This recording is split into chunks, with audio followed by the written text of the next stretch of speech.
আল্লাহ যদি হাসরের ময়দানে বলে, বান্দা এটা আমার দেওয়া জিহ্বা ছিল, কত জনরে ডাকলি বন্ধু।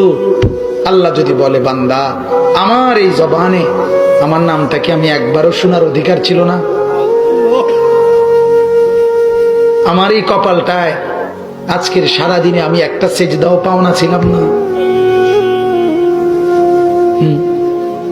আমার এই কানটায় আমি আল্লাহকে একটা বারো আজানের আওয়াজটা শোনার হক আমি পাওনা ছিলাম না?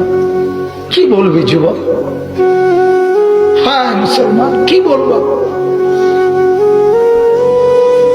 বলো না বাপ, কি বলবো?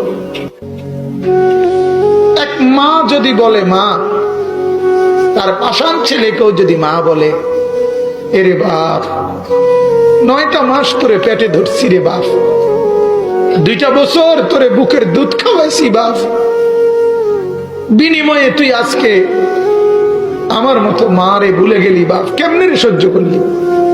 এই কথা বললে যত বড় পাষাণ ছেলেই হোক, সেও তো কিছুক্ষণের জন্য হলো মাথাটা নোয়াই লাগবে।